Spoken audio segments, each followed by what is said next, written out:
Hello, everybody. Welcome back. Bad hombre. Just making another video. So I'm just gonna go over my Overstreet price guide collection. I don't know how many folks out there collect these. I think they're beautiful, especially the early ones. I tend to collect high grade. I'm not looking for any beat up copies just to fill in a run. I'm looking for near mint or better. Okay, so I'll go over the prices that I paid for these as well. They're going to be in Canadian dollars. So just take about 25% off when it comes to US conversion. I'm up here in Canada, and the first early ones here I got at the Toronto Comic Book Show back in December. So here you can see the fourth edition, and this one here is hardcover. So even as it used to be back in the day, this is from 1974 to now. You can now both get soft cover and hardcover. Here is my soft cover edition when it comes to the 2025 edition. You can see it's a little bit wider, and I'll go over what that means for those of you who are not familiar with the Overstreet price guide. So Robert M. Overstreet, he is the one that started making these back in 1970. There was no price guide before this. So in regards to prices, you just kind of went with, I guess, what someone was telling you. I have no idea because I wasn't born during that time. This would be like a 9.4 to 9.6 example. Absolutely stunning. Perfect spine. Usually the spine is destroyed on these. You can see the back, absolutely beautiful. I'm not going to open these. I have them in a golden age bag. No board. You just can't fit it, and I think it presents really nicely. I have them bags. So there's no dust buildup, and they don't rub against each other. So at least there is some protection there. And again, you got that $8.50 cover price. And back in the day, during this time, they only had three tiers when it came to pricing. They had good, fine, and mint. No near mint, but they had mint. But in these pages, they actually did go over the different ranges when it came to grading. So there was a good, very good, fine, very fine. But when it came to the actual pricing, they just had good, fine, and mint. And I guess you would go somewhere in the middle if your grades were somewhere in between those parameters, right? And every single one of these, the first four of them that I have here, were actually signed in the first page by Robert M. Overstreet as well. So I'm not going to open them. Just take my word for it. Because again, these are on red. I'm not going to risk damaging the spine. Look at that one. Isn't that beautiful? Look how red this is. This is from 1977. That was the year I was born. So we got Porky Pig here in a Mountie outfit. Absolutely stunning cover by Carl Barks. Okay. 9.4, 9.6 example. Again, perfect spine. Beautiful orange color. Absolutely stunning. Just a little dimple here. Right there, a little dimple. I don't know what that is, but I would still call it at least a 9.4, if not a 9.6. Hardcover example, $9.95 cover price back in 1977. That's a lot of money. That's a lot of comics you could have bought. Absolutely stunning. And we're still in that good, fine, mint price range separation. Here's volume 8. It's a soft cover. Okay. Absolutely stunning. Again, 9.6. No, you cannot grade these. I already contacted CGC. They're just way too wide. I was hoping maybe they could. I would say the width and the length is okay, but they're just way too wide. You cannot fit them in a CGC case. Again, this is just showcasing all the different women's in comic books. Some of these you probably not even aware of. This is Torchy. Okay. That's Bullet Girl. That's Sheena. There's Hawk Girl. There's Wonder Woman. There's Phantom Lady. She's called Lady Luck. And I believe, oh man, I forgot. That's not Batwoman. Oh man, I forget what her name was. But anyway, another Golden Age super heroine. And again, beautiful, perfect. Look at that. try and find these. Oh yeah. So anyway, I paid about $50 Canadian for this one. What a steal. So it's probably about 35 US. I paid about $50 Canadian for this one. Hardcover, beautiful. Again, about 35 US probably. This one I paid 160 Canadian.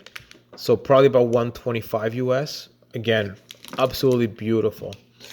And then of course I have my number. This is probably the one that's probably a 9.8. Look at that. Wow. 1095 cover. It just keeps going up. 1979. EC cover. Perfect, beautiful colors. Perfect spine. Look at those. Oh my gosh. Look at that. How much did I pay for this one? I think I paid about, 70 Canadian. So I guess about 50 US. Again, this was probably 9.8. This one I got probably like about a year ago. Soft cover. It's about a 9.4, 9.6. I don't really like it. I don't like this cover at all. But, still, whatever, right? I do have some more. I'm just going to continue going through these. This one, even though it's more recent, the early ones are in better shape, which is kind of strange, right? Again, this is the year the Batman movie came out. So you get a Batman cover. Again, you're still in that good, fine mint cover price differential. It's about a very fine. It's still nice. Then you have number 20, same condition. Still looking nice. Right? And then you got number 21, hardcover. It's about a VF Plus. It just has this kind of, I don't know, the spine is a little bit misaligned, but it's still beautiful. These I got for like cheap, like $3 each somewhere. Here's a VG copy. This is not part of my collection per se. This is just for reading, just for fun. But here, still, you get the good fine mint separation. This is the year 2000 copy. So again, you get another EC cover, right? And in this one, you still have that good fine year mint copy. And guess what? This is the year 2000.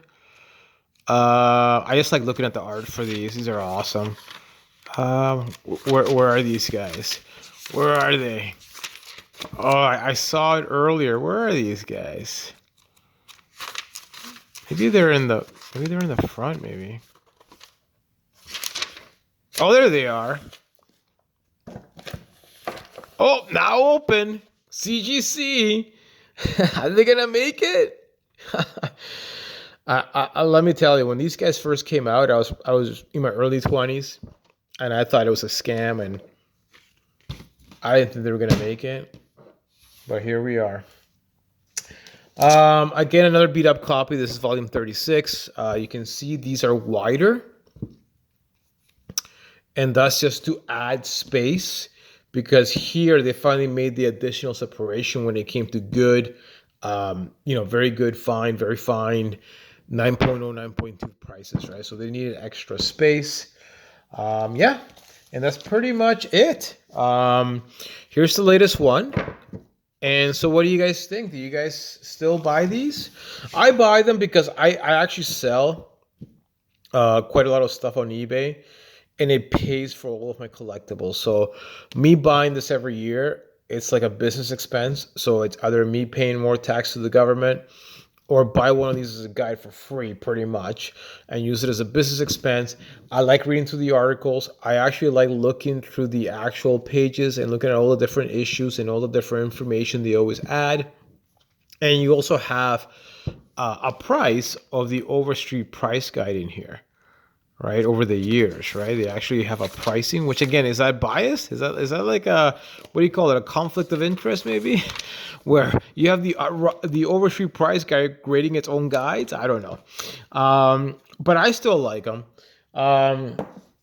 Some comic book stores, still use them to strictly price their comic books. And those are usually comic book stores that don't deal with CGC. You know, those comic book stores that they just say, you know what, CGC's evil, and we don't grade comic books. And so those are the comic book stores that you really want to hit. You know what I mean in regards to picking up copies and getting them graded if you wish, right?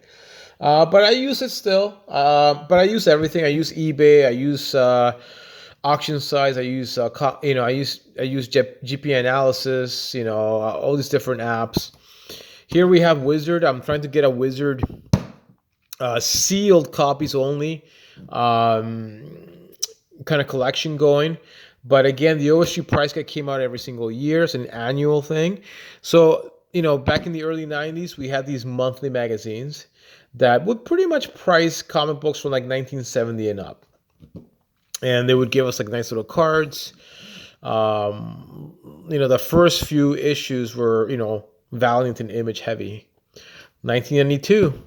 And that's it. That was my collection of Overstreet price guides. You know, definitely I will be adding more.